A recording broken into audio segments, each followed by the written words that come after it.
Hola, buenas tardes. Nos encontramos en la tertulia Espacios Europeos. Es día 23 de noviembre y quien les habla es Eugenio Pordomingo. Bueno, a mi derecha tengo a Javier Castro, Raúl Peña y Juan Muñoz. Y hoy tenemos una invitada especial, una diputada de la Comunidad de Madrid, la Asamblea de Madrid, por el grupo de Podemos, que es Elena Sevillano. ¿Qué tal, Elena? Hola, buenas tardes. Pues muchas gracias por venir. Nos habían prometido tu visita todos los días, pero bueno, al final te tenemos aquí. Esperamos que sigas. Bueno, pues hoy teníamos, según hemos anunciado en el Digital Espacios Europeos, un tema principal que era el asunto grave de las pensiones. Lo habíamos titulado Pensiones, presente y futuro de las pensiones. Bueno, y luego íbamos a comentar de la geopolítica, la crisis de la geopolítica nacional e internacional, como decíamos, pero si os parece, hay un tema que antes contaba Juan Muñoz, que era, y le pido disculpas, que puse que es filósofo, es filólogo, no te enfades. Bueno, me había comentado, fuera de micrófono con Javier y conmigo, estaba diciendo el tema de la muerte súbita de Rita Barberá, que yo creo que, bueno, muere gente a diario, muchos niños incluso por necesidades y tal, pero bueno, como era una persona, una figura política, pues vamos a dedicarle un tiempo. ¿Qué opinas, Raúl? ¿Qué opinas? Digo, Juan, perdón. No, nada, simplemente era, pues... ya que a Raúl le veo ya que está avanzado por eso, déjame. Nos hemos despertado con la noticia del fallecimiento de Rita Barberá. Yo nada, simplemente quería hacer referencia un poco a cómo se ha manejado por parte de los grupos políticos las reacciones a su muerte, principalmente por parte del Partido Popular, y luego diré algo de lo de Podemos. El Partido Popular yo creo que ha estado ha habido algunos dirigentes que han estado comedidos, otros que muy sobreactuados. Yo entiendo que muchos de ellos evidentemente sentían un afecto personal por Rita Barberá, pero realmente creo que muchas de las declaraciones de esta mañana iban destinadas a lavar una mala conciencia que ellos tienen acerca del comportamiento, el tratamiento que dentro de su propio partido... muchos no lo hablaban ya, procuraban no saludarla y que le viera la prensa. Yo no sé si no lo hablaban o más bien intentaban que se les viera, efectivamente, sí. A mí me parece que están tratando de instrumentalizar la muerte de Rita Barberá en su propio beneficio y en fin... No... Y el minuto de silencio que ha habido en el Congreso... El minuto de silencio, sí. Yo creo que es una trampa convocar un minuto de silencio en ese momento, porque es poner contra la espada y la pared y obligar a que se signifiquen determinados grupos políticos, entre por supuesto los que están Podemos, etc. Creo que el Congreso de los Diputados no era el lugar para hacer un minuto de silencio a Rita Barberá, que no ha sido diputada nacional nunca y que su figura está manchada, muy manchada, aunque por supuesto la causa termina con su muerte, por lo menos la pieza separada suya. Pero creo que los diputados y diputadas de Podemos, en mi opinión, han acertado saliéndose del hemiciclo, porque no es... creo que el máximo organismo de representación de la ciudadanía no debe callar durante un minuto para, de alguna manera, no sé si homenajear, pero sí recordar de una manera señalada, que es para lo que está un minuto de silencio, a alguien como Rita Barberá, ni por su pasado en política, porque ella nunca ha salido de la región de Valencia, de la Comunidad de Valencia fuera, es decir, que no tiene sentido, es un homenaje en Madrid, en el Congreso de los Diputados, y también porque su figura no suscita el consenso necesario para este tipo de acciones, por más que el fallecimiento se haya producido pocos minutos antes de... A ver, Javier Castro, ¿qué opinas? Sí, perdón. Bueno, ¿me puedo colar? Sí. La señora diputada... No me vais a dejar, ¿no? Pues mira, en cuanto al minuto de silencio, este verano falleció un diputado del Congreso y no se celebró un minuto de silencio. En su momento con la bordeta hubo polémica y no se celebró un minuto de silencio. Rita no trabajaba en el Congreso de los Diputados, trabajaba en el Senado y ha trabajado en el Ayuntamiento de Valencia. Con lo cual, en esas dos instituciones me parece lógico, no un homenaje, porque no me parece lógico un homenaje, pero si se guarda un minuto de silencio me parece razonable, pero me parece razonable también que se respete si alguien no quiere entrar en ese minuto de silencio, no quiere estar en ese minuto de silencio. Y luego los comentarios que ha habido acerca de polemizar la no entrada de Unidos Podemos en el minuto de silencio, pues por ejemplo ha habido un comentario muy duro de Hernando, cuando ayer mismo, o sea no hace más, ayer durante el juicio le pidieron que comentara el juicio en rueda de prensa de Rita, y ayer mismo dijo: esa señora no trabaja en este partido y no tengo nada que decir sobre ella. Eso es lo que yo decía, me parece lamentable que le den, y eso era en público, esta vuelta en un medio de comunicación, claro. Por la polémica, ¿no?, que se ha generado. Javier. Sí, bueno, yo comentaba antes fuera del micrófono que la figura de Rita Barberá es una figura de las que se califica en España como excesiva, en el sentido de que tiene muchos partidarios y muchos detractores, ¿no? Es una persona que, por su forma de ser y los años que ha estado en política, porque ha estado durante, me parece que han sido casi 20 años como alcaldesa de Valencia, pues es una persona que no dejaba casi nadie indiferente, ¿eh? Incluso, pues bueno, ella tenía también una forma de expresarse y de participar en política que era muy particular en ese aspecto, ¿no? Y entonces es verdad lo que comentabais, que es que en los últimos años, y más con su implicación en este caso tabla de corrupción, pues es verdad que el Partido Popular le ha dado la espalda, y lo que comentabas tú, Elena, es verdad. Yo me parece que fue, no sé si fue Rafael Hernando, pero a Pablo Casado, que después de la reunión el lunes del Comité Ejecutivo del Partido Popular le preguntaron por la declaración que había realizado en el Tribunal Supremo, y entonces se la quitó. Dice, esta mujer ya no pertenece al Partido Popular. Entonces, naturalmente, se produce el suceso luctuoso que la han matado prácticamente. No, de su fallecimiento, y entonces yo entiendo también, además es que estaba en el hotel, me parece que era Villarreal, que estaba enfrente del Congreso de los Diputados, con lo cual, pues bueno, yo creo que la sensación que han tenido pues muchos diputados del Partido Popular, que eran compañeros suyos, que la conocían, pues bueno, pues se han quedado pues estremecidos, ¿no? Y naturalmente pues con una conmoción, y entonces han solicitado los minutos de silencio, que yo como homenaje y recuerdo para una persona, pues me parece correcto. Que no quiera participar, pues que no participe. Me parece que los diputados de Esquerra Republicana sí que se han quedado, que muchas veces son ¿Qué los momento antes que comentar fuera de micrófono de Celia Villalobos? No, los de Compromís han quedado. Bueno, entonces sí. Cada uno, pues en estas cosas, yo lo he comentado aquí muchas veces, lo mismo en una asamblea, cada uno pues tiene la libertad para manifestarse, y naturalmente pues luego dar las explicaciones como quiera, pero lo que yo sí quería remarcar una cuestión, porque eso también me parece que tú comentabas, que ha habido una dirigente del Partido Popular, que era Celia Villalobos, que ha acusado a la prensa un poco de responsable. Entonces, bueno, la prensa, y yo trabajo en la prensa, he trabajado en la prensa, y pues es verdad que tiene muchos aciertos, pero a veces también cometemos muchos errores en muchas cuestiones. Y entonces, a la hora de tratar determinados casos de corrupción, y sobre todo esta cuestión concreta de Rita Barberá, a mí lo que me sorprendía el lunes y el martes incluso, es que se abriesen los telediarios con la declaración de Rita Barberá ante el Supremo. O sea, yo no creo que era una noticia de primera página, ni por el personaje, ni por la cuantía, ni por las circunstancias que se estaban investigando en su caso concreto.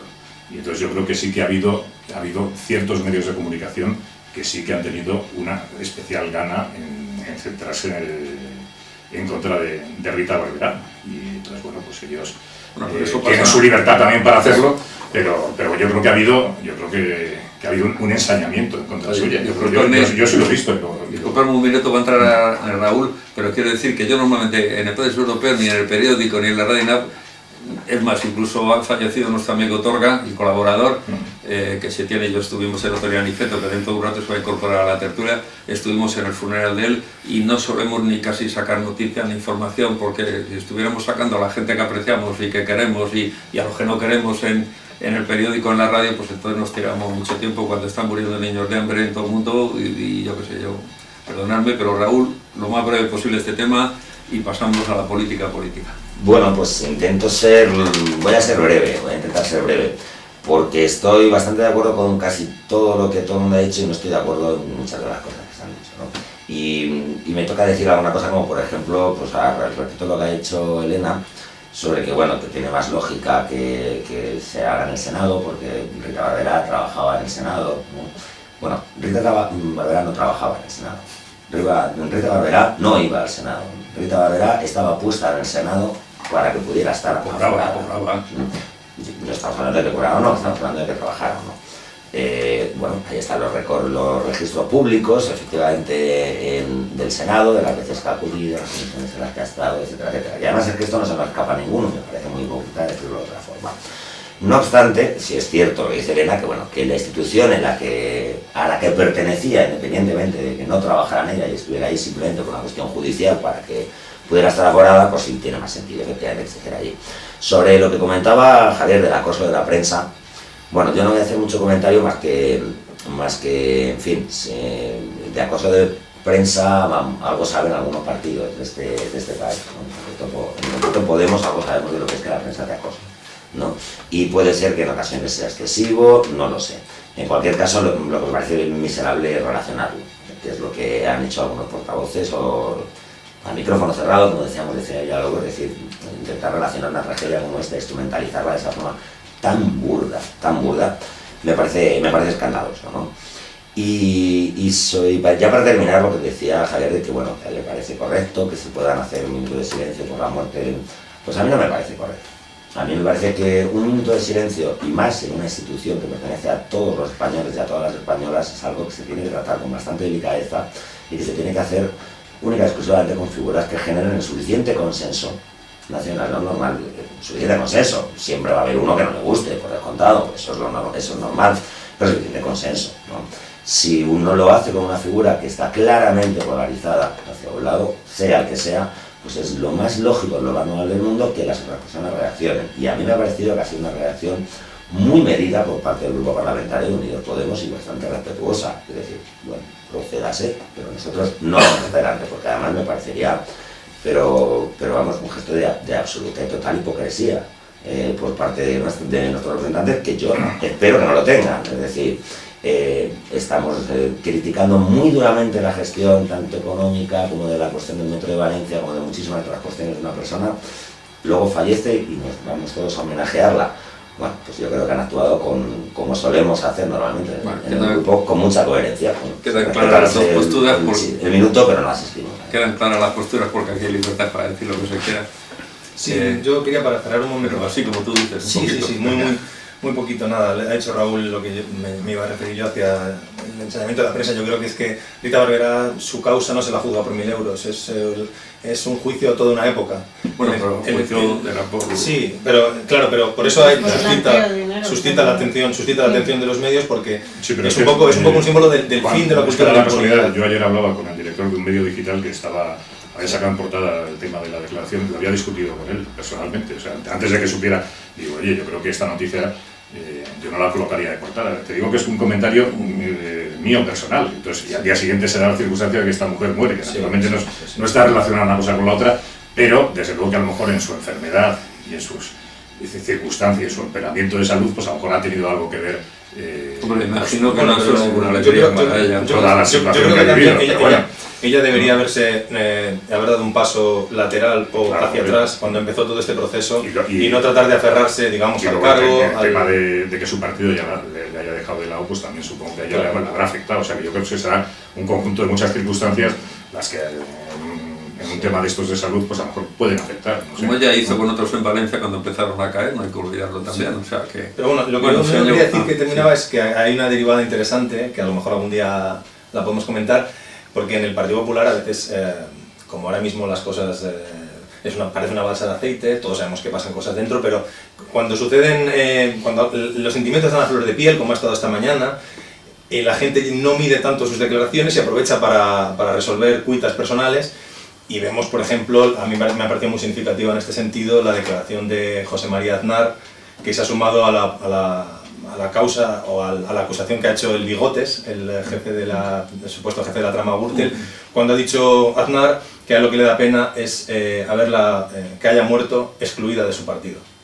Y que es un misil en la línea de flotación no tanto de Rajoy. Si no se cuidan de los odios que se tienen, claro, más claro que claro, pero es en momentos como estos en los que podemos ver que hay una guerra soterrada en el PP. Y ya a través de eso que se ha abierto el hilo, yo voy a comentar una cosa. El otro día habéis visto que en la prensa salió que Cospedal quiso vender 4 hospitales para quitarse la deuda pública que tenía con algunas empresas constructoras, entre una de ellas era ACC, me parece, y no sé, había 3 o 4 empresas, y les daban los hospitales a cambio de quitar la deuda, y bueno, parece que no les interesó y tal.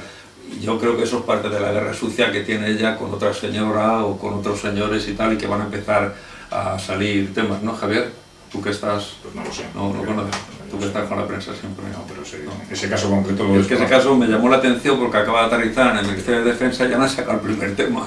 Un tema atrasado. Yo creo que a Cospedal la van a tosigar a temas, pasar las Navidades pero continuamente. Si hablamos de guerra interna, creo que con el caso, lo que está saliendo ahora del tema del espionaje sobre Ignacio González, creo que está muy clara la guerra entre... Sí, lleva años, pero han salido ahora las declaraciones de los espías de Colombia, de la supuesta, bueno, de los detectives que le persiguieron en Colombia, y grabaciones de lo que estaba haciendo y demás, y es más que obvia la pelea entre Granados y Ignacio González, precisamente por el control de estas tramas del partido. Aquí ese tema lo tratamos, de verdad. Raúl nos trajo a un Gil, diputado también, compañero tuyo, ha venido mucho, incluso vino uno de los guardias civiles, y estuvimos aquí con ese tema, estuvo también Javier Castro, y lo hemos tratado bastante a fondo y nos gustaría volver a tocarlo, porque es un tema muy importante. Además. Sí, es lo que dice Juan, es decir, no sé si ha sido Juan o Elena, uno de los dos lo ha comentado, que soterrada no tiene nada, ¿no?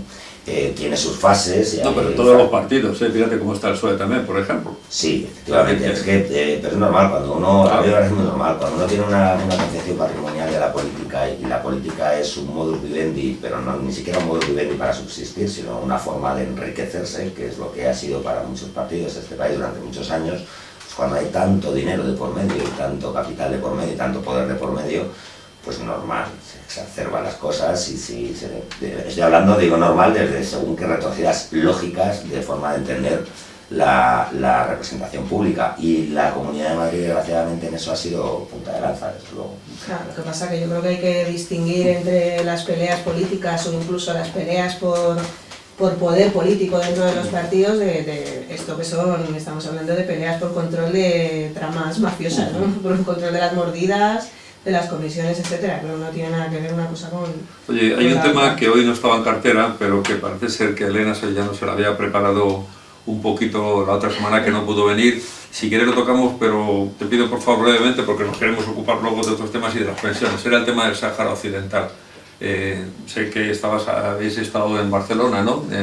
Sí, en la reunión de la... Este fin de semana se celebró la 41 Eucoco. Y bueno, tuve la suerte de... Cuenta para nuestros oyentes que es la Eucoco. Sí, la Eucoco es una conferencia internacional, sí, es una conferencia internacional sobre la ayuda y los derechos del pueblo saharaui, ¿no? Se celebró este fin de semana y tuve la suerte de poder participar, y bueno, pues por comentar una cosa breve. Me llamó mucho la atención. Yo había estado en territorios ocupados, en el Ayun y en otras zonas del desierto hace 10 años aproximadamente, y había estado con gente del Frente Polisario, y bueno, yo me encontré allí una diferencia generacional muy grande entre la gente mayor de la resistencia pacífica y la gente joven que está... Y la guerra. Claro. No olvidemos que muchos de los dirigentes han estado en la guerra todo. Claro. Y la gente más joven, que efectivamente no ha estado en la guerra, porque paró el alto fuego en el 91, ¿no? Pero están muy hartos y muy cansados de mantener este estado de excepción, ¿no? Entonces, en aquel momento esa diferencia generacional era grande, pero pesaba mucho la diplomacia, la parte de la gente más mayor, ¿no? Y de los dirigentes del Polisario, que estaban en esa postura también, ¿no? En cambio, con las últimas presiones de Marruecos, lo que está pasando en la zona del Galgará, del muro, bueno, los últimos, cuando se están saltando los derechos humanos con presos, y no solo con presos, sino en los territorios ocupados, sin que además nadie pueda comprobar lo que está sucediendo allí, porque las visitas oficiales ya no se producen. Y sobre todo porque las competencias de la MINURSO, Francia las ha bloqueado, claro. Y España no hace nada, porque alguien, igual que se beneficia del petróleo, se debe de beneficiar de los fosfatos. España también las ha bloqueado. Sí, hombre, el primer traidor en el Sáhara fue Felipe González, cuando fue allá a Tinduf a decir os apoyaremos, os ayudaremos, que esas palabras me recuerdan las que dijo Juan Carlos también allí, claro, antes de la muerte de Franco, y luego cuando llegó al poder el PSOE, pues lo dejó tirado, pero vamos, tirado. Claro, pero ahora mismo la última intentona en octubre de meter en el orden del día del Consejo de Seguridad de la ONU, precisamente que la MINURSO pueda estar vigilando controlando los derechos humanos.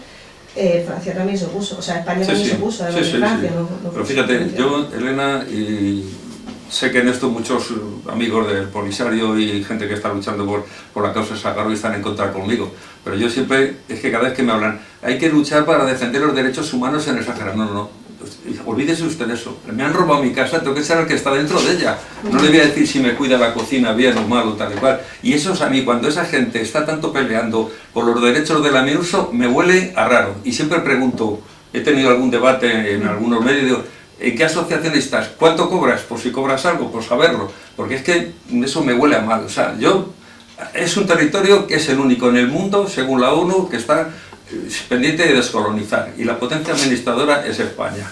Entonces, lo que implica que esos señores tienen que salir de allí. Pues solo hay que ir a ese objetivo. Sabemos que van a detener, que van a matar, que van a torturar y que lo han hecho y lo siguen haciendo.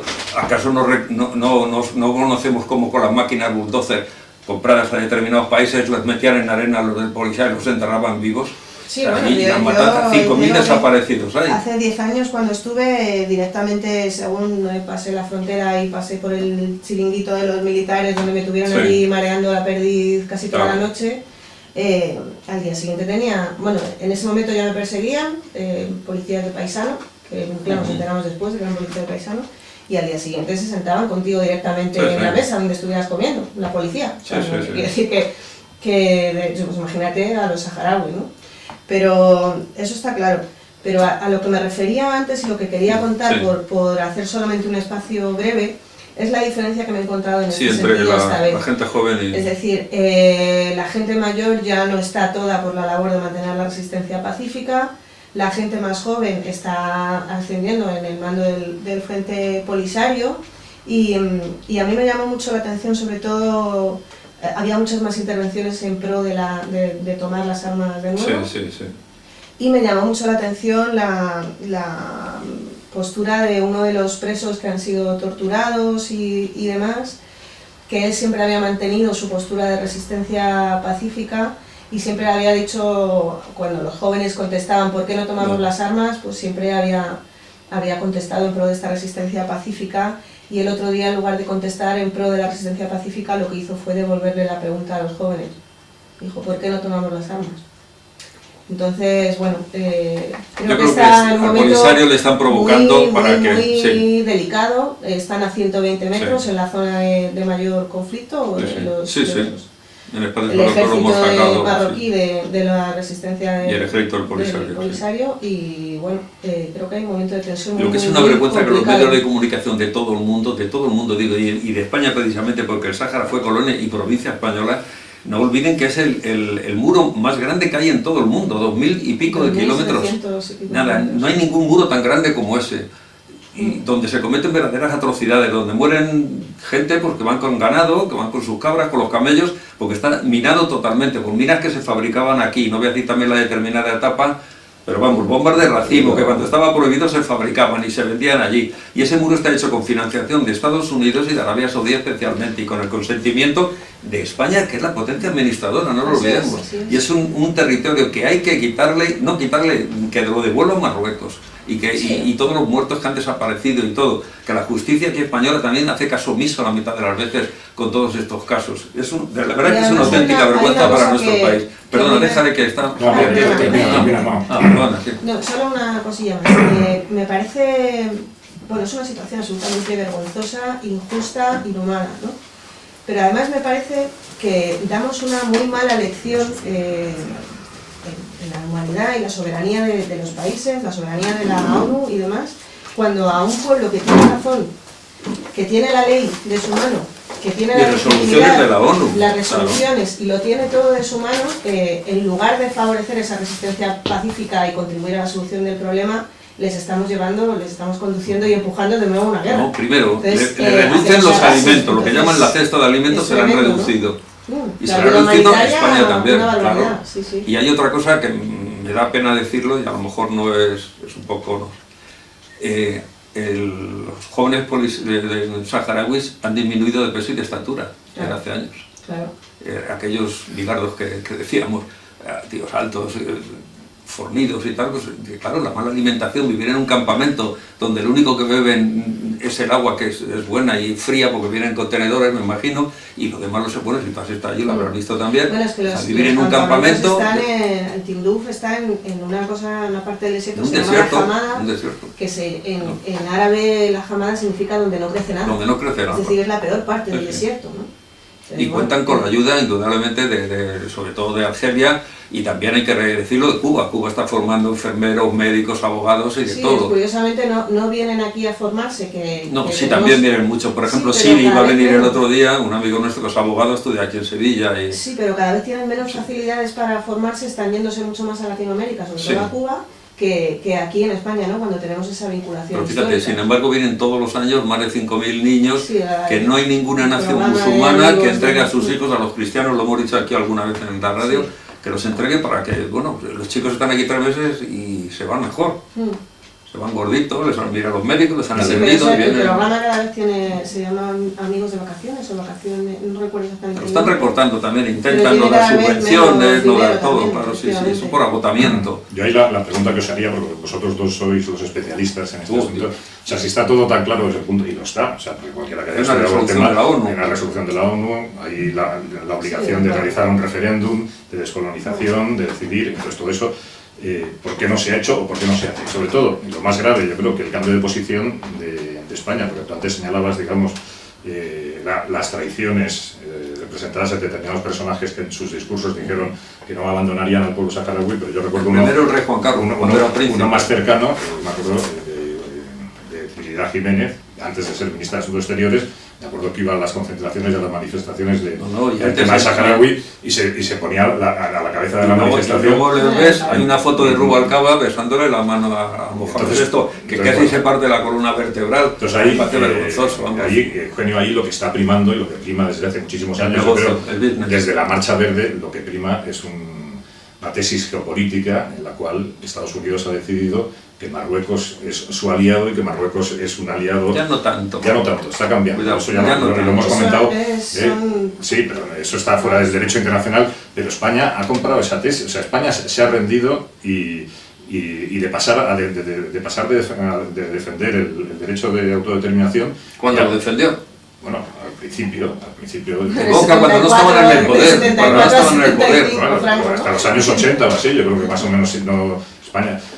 Luego mantuvo una posición absolutamente ecléptica y luego ahora mismo está defendiendo ya la tesis de Marruecos del tema de la autonomía. Ya clarísimamente lo ha dicho. Sí, ¿no? me parece que el ministro Zapatero ha ido 2 veces, efectivamente, ataja allí a apoyar con la solución. Yo ahí lo que no estoy de acuerdo, y tal como están otros conflictos, las crisis que hay en otros países musulmanes, un conflicto armado ahí, yo creo que sería el mayor de los desastres posibles, porque ahí se aprovecharían también. Habrá que comentárselo a Marruecos, porque que los exterminen poco a poco. Yo desde luego no creo que esa sea la solución en ningún sentido. Pero es que claro que no es la solución, lo que pasa es que a Marruecos le viene muy bien porque terminarías terminándolos en breve si son 1 millón y pico, ¿sabes? No tardaría nada en solucionarlos de esa manera. Terminamos, sí, Aniceto. Bueno, ha habido un cambio de tercio en el buen sentido, que se tenía que ir Raúl Peña no, Raúl me ha cedido el micrófono, he dicho, te veo ahí nervioso, con ganas de decir algo sobre el Sáhara. Empezaría por el final, por el último comentario que ha quedado un poco interrumpido de Elena. ¿Cómo que 1 millón? Vamos a ver, ¿cómo que 1 millón? Es interesante, no, pero vamos a ver, no es que no lleguen. Hasta donde yo sé, los cálculos realizados por técnicos de las Naciones Unidas con ortofotos no arrojan más de entre 75 y 100.000 personas. Es que no tiene nada que ver en el Sáhara Occidental. Los cálculos que se me hacen... Los territorios efectivamente, sí. Y están en el extranjero también, que también son saharauis. Sí, muchas pateras que vienen, sí. Pero yo plantearía, normalmente solemos hablar en el entorno de las 300.000 personas. Bueno, es un número importante de cualquier manera, no pretendo ningunearlo. Pero sí que muchas veces cuantificar los problemas nos ayuda a intentar buscar soluciones, a veces necesariamente imaginativas. Y aquí yo tengo la sensación de que por parte de todos los lados se han hecho demasiados ejercicios de corazón, que es bueno y es positivo, pero pocos ejercicios de real político, utilizando un término de la Guerra Fría. Por otro lado, yo os plantearía una pregunta muy sencilla, sencilla no, además una pregunta bastante torticera. ¿Cómo es posible que con el tema del Sáhara Occidental en la sociedad marroquí el punto de vista, la opinión sea unánime, absolutamente unánime? No hay gente en Marruecos ni de derechas ni de izquierdas. Sí. Yo lo que conozco, ¿no? Bueno, a ver, yo con quien he hablado... Hay asociaciones de Marruecos que ya están apoyando a la Sáhara, A ver, evidentemente yo no conozco a todos los marroquíes uno por uno y a los rifeños tampoco, pero lo que sí he hecho en algún momento, porque he tenido ocasión felizmente de hacerlo y es un tema que me parece interesante, a cualquier español es algo que le debe suscitar una cierta curiosidad, es preguntar a representantes significativos y significados de distintas fuerzas políticas marroquíes y qué opinan sobre eso. ¿Y cuántos saharauis están de acuerdo con que se han anexionado? Perdona, Elena, ¿cuántos saharauis están de acuerdo en ser anexionados por Marruecos? ¿Perdón? Pregunta yo, te la devuelvo. ¿Cuántos saharauis están de acuerdo en ser anexionados por Marruecos? ¿Cuántos saharauis de los que están en los territorios en ocupados? En todos, en los dos sitios. Pues seguramente cada vez más, pero sí, perdona, ¿no te acuerdas del campamento? ¿No te acuerdas del campamento que originó la primavera árabe? 25.000 tiendas de campaña que hubo allí. Sí.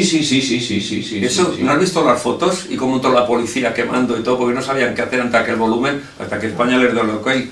O sea, yo no veo que los saharauis estén a favor. Nada más hay que ver cómo está el ayuno todos los días. Bueno, no, yo separaría claramente entre los territorios ocupados, que más por una cuestión puramente demográfica, la gente que vivió, como es natural, la invasión posterior a la Marcha Verde, va envejeciendo, va falleciendo y muy buena parte de los saharauis que residen hoy en lo que llaman en Marruecos las provincias del sur y lo que en España nos solemos referir como los territorios ocupados, son personas que han nacido ya bajo el dominio marroquí y que además Marruecos yo creo que con poca fortuna y con poca inteligencia ha dedicado cantidades ingentes de recursos económicos, industriales y de todo tipo a congraciarse con las provincias del sur, algo parecido a aquello que se decía que hacía Franco con vascos y catalanes, fíjate, a los de Bilbao les ha hecho el superpuesto, este tipo de cosas que además que siempre se hacen mal. Yo te voy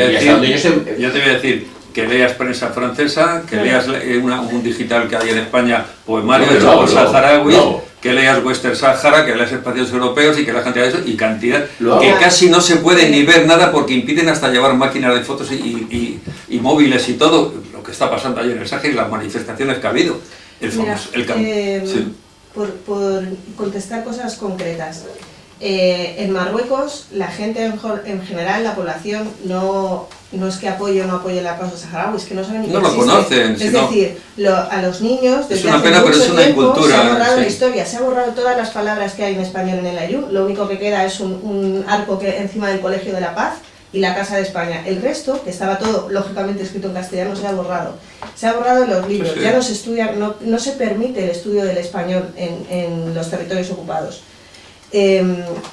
A todos los habitantes de Marruecos en el colegio se les enseña que eso son las provincias subsaharianas, directamente en el mapa. Del sur, provincia del sur se llama así. Se ha conseguido que en Europa, no ya allí, en Europa, se volviese a dibujar la raya. A McDonald's le obligaron a hacer el mapa para que quería separa el mapa porque ya habían conseguido que se borrara casi de todos los lugares del mundo el mapa. Es decir, se ha borrado la historia. Pero esa es mi pregunta. Sí. No, y te voy a decir, si me permitís, y no quiero entrar más. Los marroquíes no apoyan, te explico parte del porqué. Pero es que además, desconocimiento y ignorancia. Pero es que además te voy a explicar una cosa más. Sí. Tampoco está tan claro eso. Porque Marruecos, entre otras cosas, no permite el referéndum, a pesar con los censos más desfavorables, porque los colonos se están convirtiendo, todo lo contrario, tienen una buena relación con los saharauis. Tienen la sospecha de que los colonos votarían que sí se separe el Sahara. Para que te hagas una idea de la gente que ha perdón un momento, Aniceto, fíjate si me lo ha puesto muy fácil Elena. Si fueras tan eso como tú dices, para Marruecos, que ha metido miles y miles de colonos, venga, que voten. Es más, el Polisario ha dicho cantidad de veces, los que están, que voten todos, no aceptan. Pero perdona un momentito, que iba a decir entonces una cosa, si nos importa. Y yo quisiera dar la palabra luego a ti brevemente y luego a Juan para ir a lo que va, a lo que nos queda.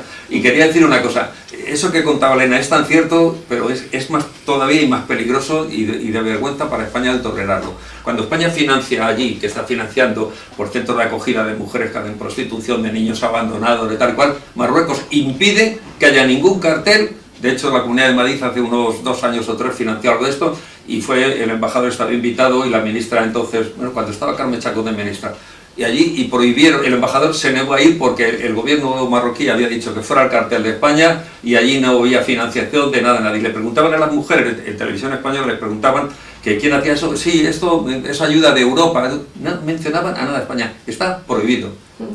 Prohibido hasta la ayuda que les llega. Y solo una mínima, perdóname, sí. Solo una mínima cosa más para contestarte. Cuando decías, calentamos con este tema. Sí, un poco. Cuando decías tú que por qué no se, si era un tema tan claro, tan legal y tal, por qué no se llevaba a cabo, pues precisamente por la realpolitik, porque es que hay una política económica muy superior, incluso a la geopolítica. Mira, aquí hay una resolución de la ONU. De hecho, hay una resolución del Tribunal Europeo de Justicia prohíbe los acuerdos entre la Unión Europea y Marruecos si utilizan o expolian o eso ha sido reciente, recursos naturales de la zona del Sáhara. Y después de esta prohibición, después de esta prohibición se ha hecho la planta nuclear que ocupa territorio saharaui. Oye, me tengo que meter con el bastón. Bueno, vale.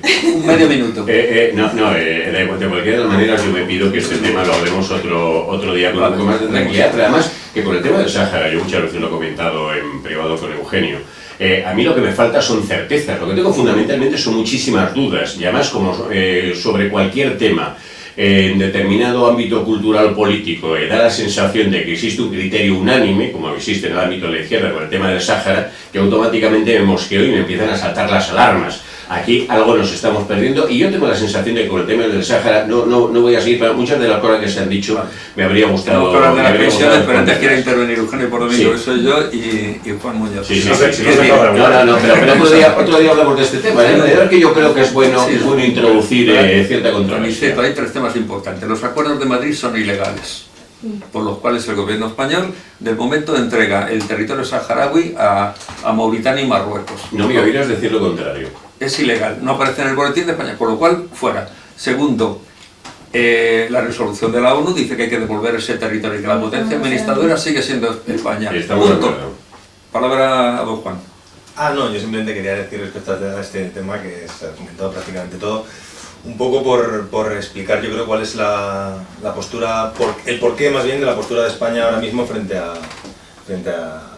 este tema. Uno es que yo creo que, por decirlo gráficamente, a España le importan más las sardinas que los saharauis.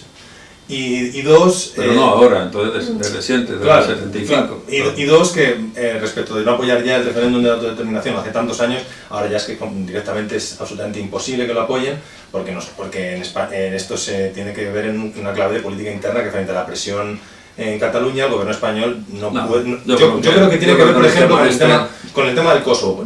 No, porque aquello fue un acuerdo que hubo de que hay que hacer el referéndum. Claro, pero y Kosovo, España es el único país al oeste de la Unión Europea que se ha descolgado de la postura mayoritaria. No es porque España tenga ningún tipo de simpatía hacia Serbia, ni hacia los derechos históricos tradicionales del pueblo serbio con respecto de la región de Kosovo, sino porque España no puede sancionar ningún tipo de resolución de este tipo por los problemas internos que tiene. Entonces ahora mismo yo creo que es absolutamente imposible. Pero ¿por qué nos vamos tan lejos? Es que yo tengo la sensación de que muchas veces perdemos la perspectiva por elevar demasiado los ojos.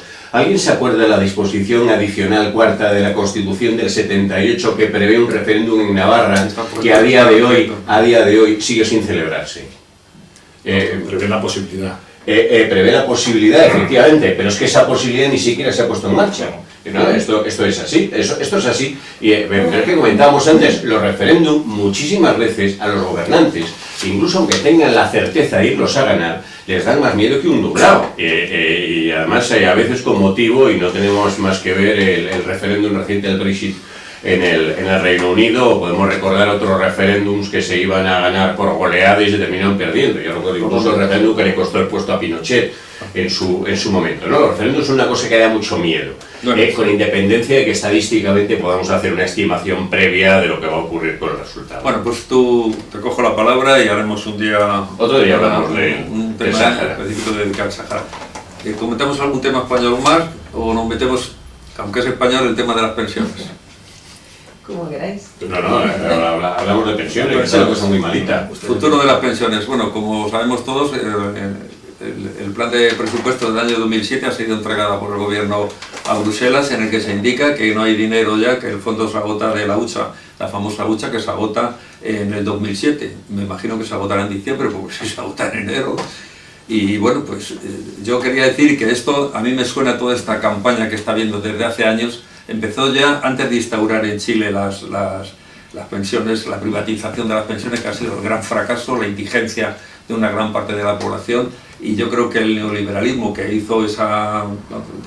Javier sabe mucho más de Chile que yo, nos lo dirá, pero bueno, la implementación de las pensiones privadas ahí en Chile ha sido totalmente nefasto, según todos los medios de comunicación y todos los datos que hay. O sea, hay datos contradictorios. Hasta de Cáritas españolas. Contradictorios. Pues adelante. Yo creo que el debate de las pensiones... el debate de las pensiones soy absolutamente optimista, en contra de todos los análisis, estudios o comentarios que se realizan que ven un futuro negro. Yo creo que un sistema de pensiones que ya funcionando no solamente en España sino en otros países de Europa, más de casi 50 años, sí, que ha sido y que funciona correctamente, es algo que se ha visto que funciona bien, funciona correcto, y que entonces no hay por qué pensar que va a funcionar mal si se puede seguir realizando las cosas como se están realizando hasta ahora.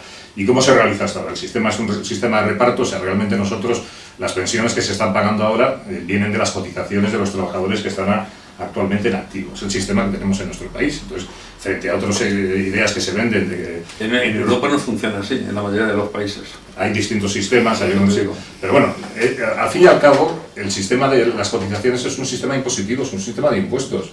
O sea, eso es una parte de tu salario que el Estado se queda con él para pagar un fondo social, un servicio social como es el servicio social de las pensiones. Entonces eso, en otros países incluso se están aumentando los impuestos para determinados tipos de pensiones, pero al fin y al cabo es un sistema impositivo que ha funcionado correctamente y que tiene que seguir funcionando. Entonces habrá que hacer correcciones, naturalmente, pues subir a lo mejor algún tipo de impuestos. Javier, ¿las pensiones bajaron en Portugal y en Grecia?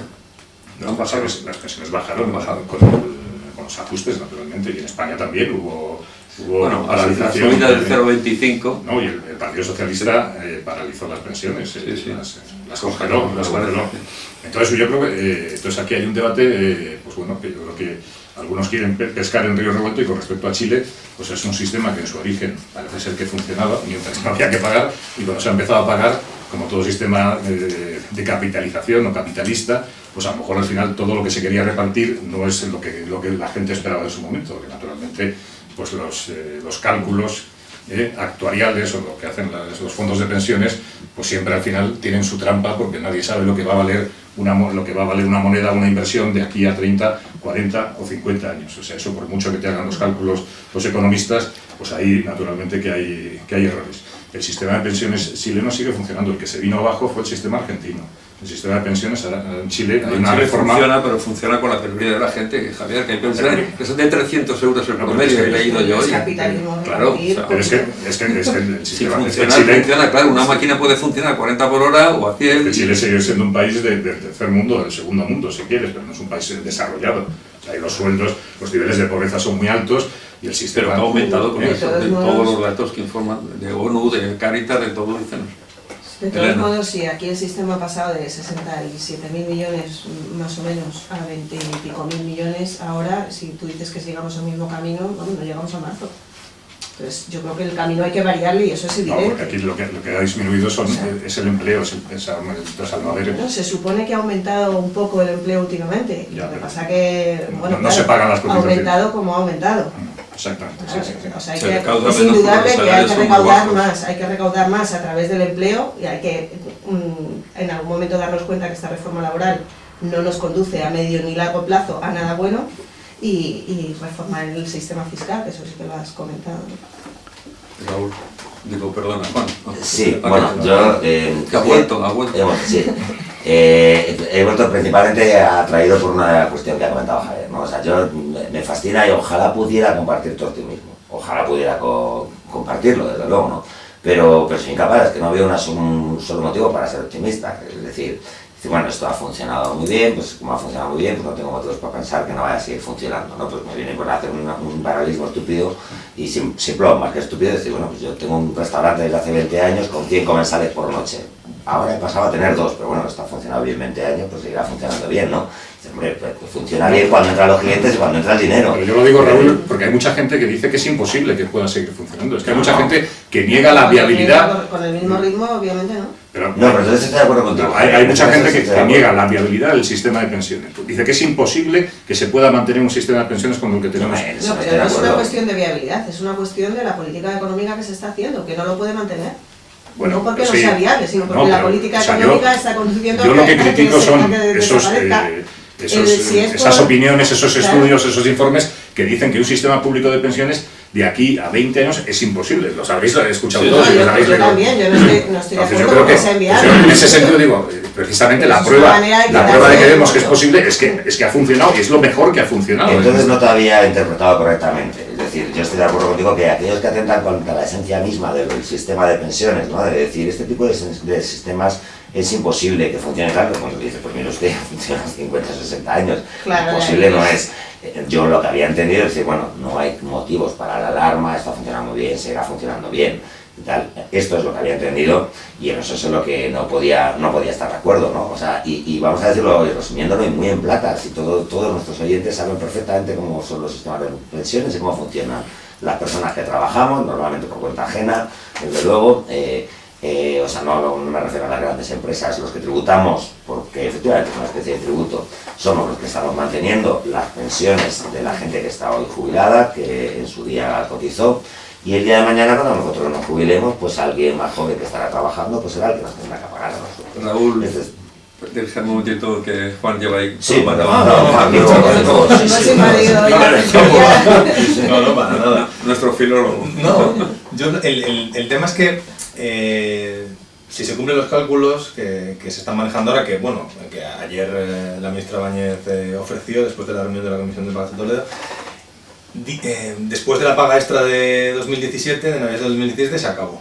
No, se acabó el fondo. Se acabó el fondo de reserva. El fondo de reserva. Claro, entonces, si no se hace nada, va a haber que empezar a tirar de otras partidas para poder cubrir las pensiones y lo único que se va a hacer es tirar de déficit y punto, aumentar el déficit y ya está. Si no se hace nada, entonces es posible, estamos hablando de reformar el sistema fiscal, quizá de crear un nuevo sistema de financiación, pero todo eso tiene que ser a medio plazo o incluso a largo plazo.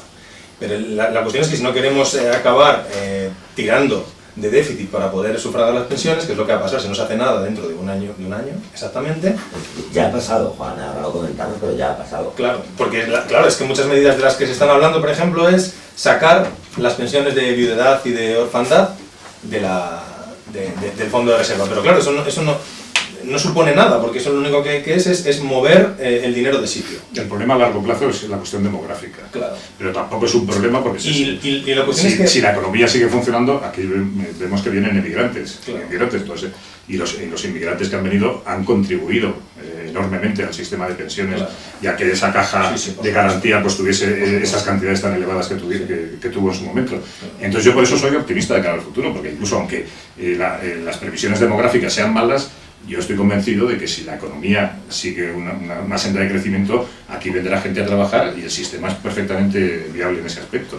Bueno, es que yo no veo que vaya a seguir una senda de crecimiento si seguimos con las mismas recetas y tenemos los mismos resultados. Pero es que gente va a venir a trabajar en qué puestos de trabajo.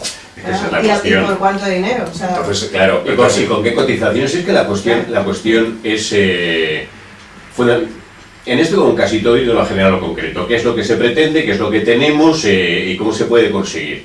Y el hecho es que hay una realidad en la que se pretendían unas cosas con unos medios, con unos instrumentos, con unas herramientas que hoy no valen si nuestra finalidad es que el ciudadano tenga unas ciertas prestaciones más allá de su edad de jubilación. Si es eso lo que pretendemos, recalculemos de arriba a abajo qué es lo que se está haciendo mediante otro sistema de cotizaciones, mediante una forma distinta de capitalización de los planes de pensiones, en su caso, y yo siempre lo plantearía de manera optativa, no como se hizo en Chile, mediante la implementación, quien así lo desee, de planes de pensiones privados, háganse las cuentas, pero no puede ser que los planes de pensiones privados funcionen y los públicos no. Eso es contrario a los principios más elementales del sentido común. No funcionan todos los planes de pensiones privados. No. Yo conozco cantidad de gente que ha suscrito planes de pensiones privados y con el paso de los años no tiene absolutamente nada.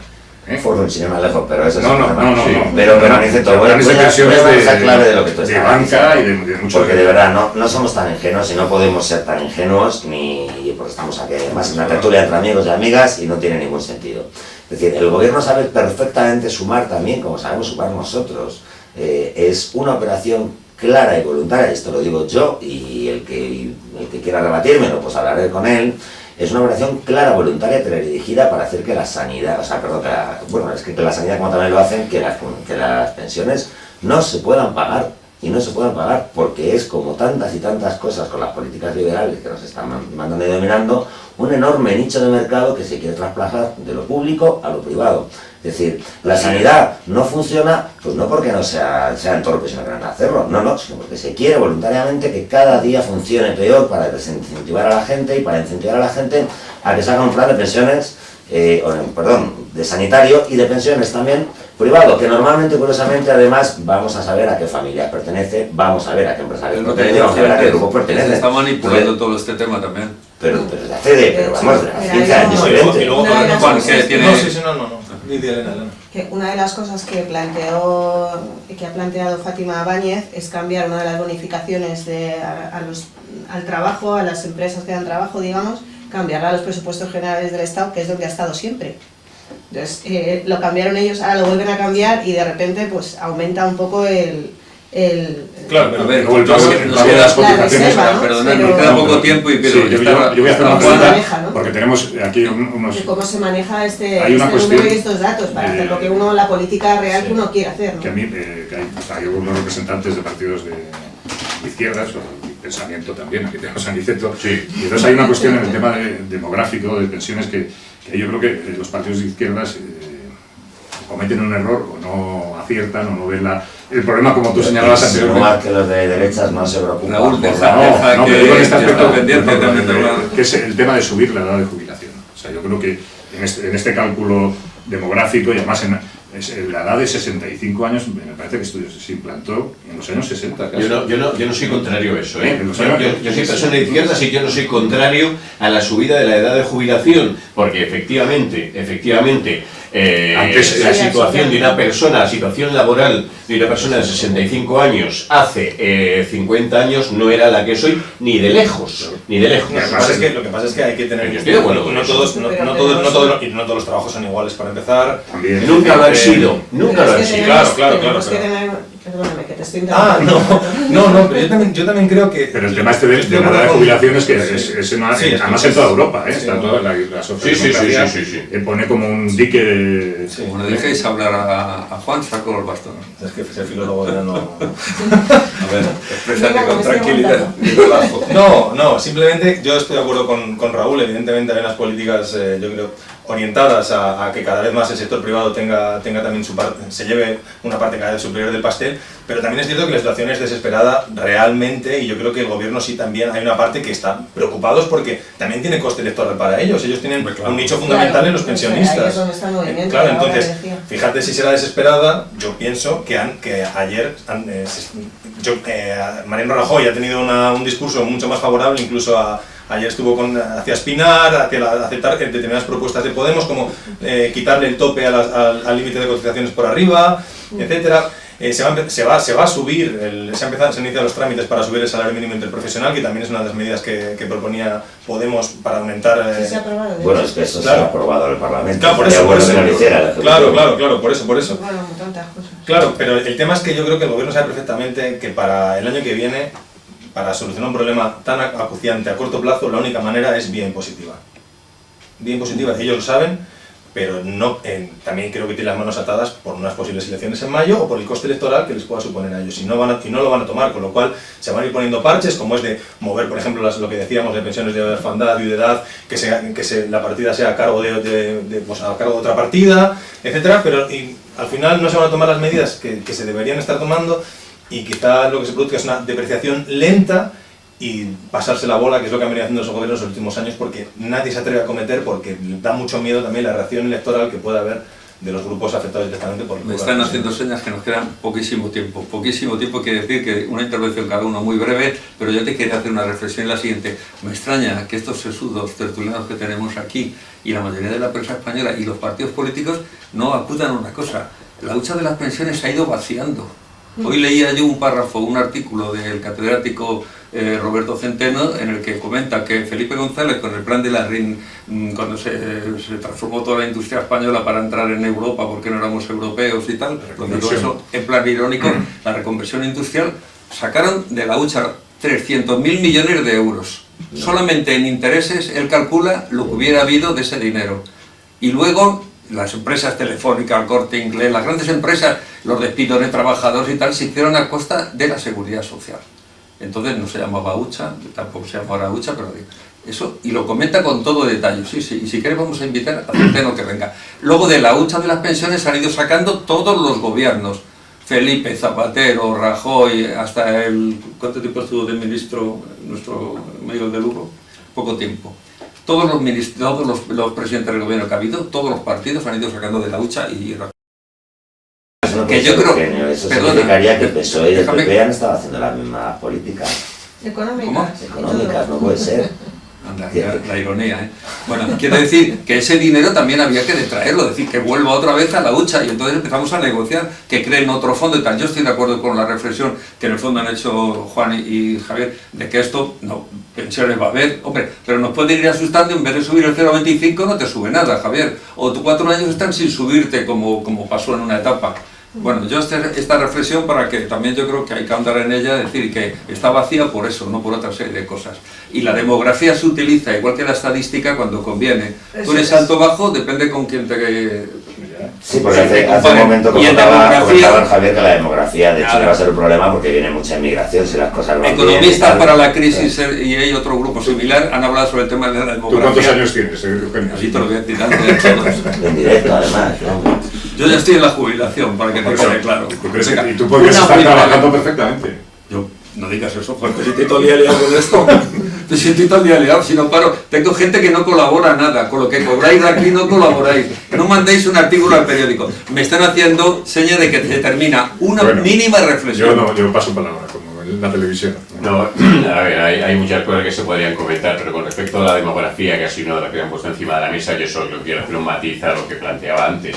Y es que yo soy partidario de que se revisen los criterios demográficos. Ahora bien, que se revisen partiendo de premisas de sentido común, de que la vida de las personas no es la que era hace 50 años, pero incluso de algo puramente materialista. ¿Puede la sociedad prescindir, se puede permitir la sociedad española el lujo de prescindir de la experiencia en cantidad de puestos de trabajo de una persona de 65 años? Que está perfectamente activa y con una salud extraordinaria. Yo creo que no. Otro tema es que se suba la edad de jubilación por lo que se está planteando. Con eso no puedo estar de acuerdo. Dejamos que intervenga Elena, que ha hablado poco, y Juan. Sobre esto concreto, yo creo que la manera de aprovechar la experiencia, que efectivamente de la gente que está mayor está mejor que antes. Hay muchas maneras de hacer eso, no tiene por qué ser aumentando la edad de jubilación. Pero que no cobren. En un país que tiene casi un 4% de la población activa en paro y que tiene un problema de paro juvenil brutal. Entonces, yo creo que estos son, como decía el tema de la demografía está después de no vaciar la hucha de las pensiones y de aumentar los ingresos en la hucha de las pensiones. Esa es la solución, aumentar los ingresos y cuidar la hucha. Otra cosa ya después sí podemos ajustar el sistema, que yo creo que es perfectamente viable si se hace una política económica decente. Recurre a Baltasar Gracián. Sí, nada, yo para despedirme simplemente quería decir que ayer Fátima Báñez dijo que para el año 2050 nuestro sistema de pensiones sería el más sostenible de Europa. Pero claro, exacto, sustituyendo la tasa de reemplazo que hoy día, que es el porcentaje del último sueldo que se cobra, que hoy día está en torno al 80%, reduciéndolo hasta el 48%. Entonces, que ese es el futuro que nos espera, según el informe. Fátima Báñez nos habla un día de Mercasevilla. Bueno, yo quería, de momento, hoy ha hado overbooking, ¿querías decir algo al respecto? Estamos hoy... Raúl ha tenido muchísimo tiempo. Bueno, yo voy a decir que ahí me da mucho miedo por Fátima Báñez, pero eso es otro tema. Que, bueno... Damos las gracias a todos nuestros tertulianos de hoy. Pedimos a Elena que comparezca más veces ante nosotros. Muchas gracias, la próxima vez intento ocupar un poquito menos de tiempo. No, si es que hoy estamos tantos Pues muchas gracias a Raúl Peña, a Liceto Muchas Setién, gracias. a Javier Castro y a Juan Muñoz y a Elena Sevillano. Y hasta el próximo día en la tertulia de Espacios Europeos, todos los miércoles.